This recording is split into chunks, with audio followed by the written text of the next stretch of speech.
The grey map of Asia. Everyone thought China had everything. But let's see what happened after the continent's biggest storm. The Mongols arrived, sealing their sovereignty like, "We own this." Over Siberia. That's nomadic power for you.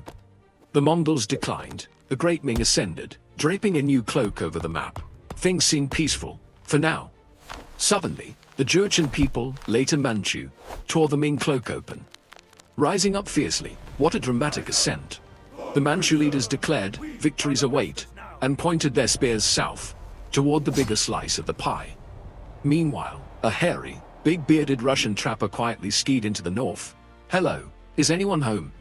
He planted a tiny, aggressive-looking wooden toy fort on the Amur River area. "This is my new home. And my friends too." The king court was swamped in the south, fighting noisy rebels, so they completely missed the Russians at the back door. The Russian chuckled to himself, "Go on. Stay busy then," and waved his hand, inviting the whole village to settle. Small bickering broke out between tiny king soldiers and the Russian settlers. Like two kids fighting over a square meter of land. In Russia, the great regent Sophia was busy shushing little, naughty Peter the Great to sign the treaty.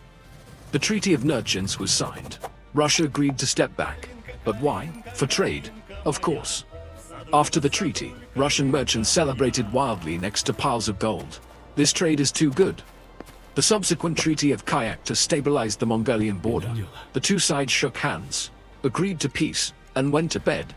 Decades passed peacefully, but in China's southeast, a major crack was slowly starting to spread. Two grumpy giants, Britain and France, arrived, smashing the delicate king porcelain teacup with huge fists.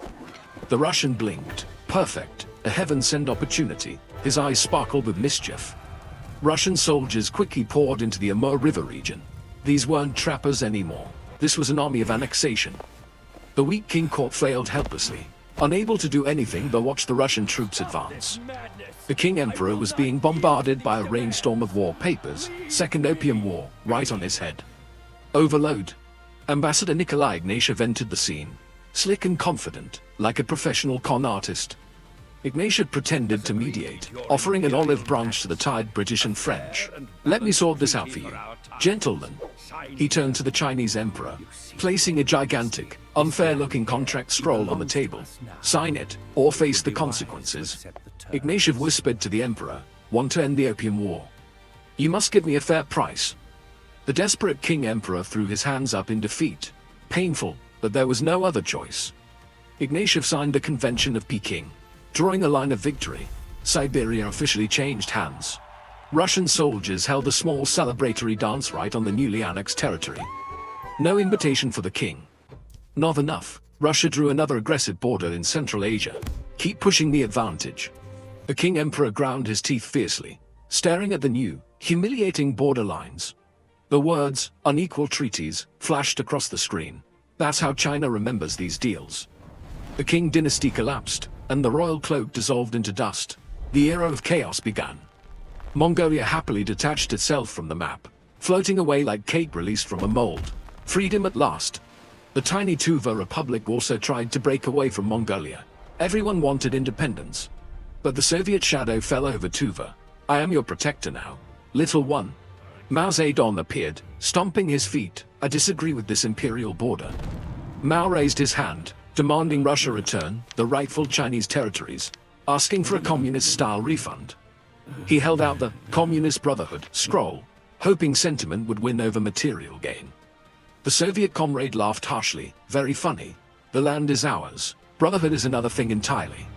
Mao's tiny toy tank aggressively rolled towards the border, poking the bear with war. Clashes erupted in 1969. Loud, buzzing gunfire echoed along the long border. The world held its breath as a cartoon nuclear button vibrated ominously. Things almost went too far. After the skirmish, Mao's tank retreated slightly. No major changes, only losses. The border only budged by a microscopic, insignificant amount, all for nothing. The image of grieving mothers. This conflict brought nothing but tears and sorrow. Leaders of both nations stood miles apart, glaring across the cold, rigid border. The disagreement remains. The Soviet Union collapsed, but the borderline stubbornly refused to move. The Russia-China border remains as rigid as ever. The 19th century legacy is hard to shake off. The vast Siberian lands still belong to Russia. The matter was settled a long time ago. The modern map reminds us, clever diplomacy is often more important than temporary strength. The final scene fades to silence. That is the story of China's lost piece of the pie.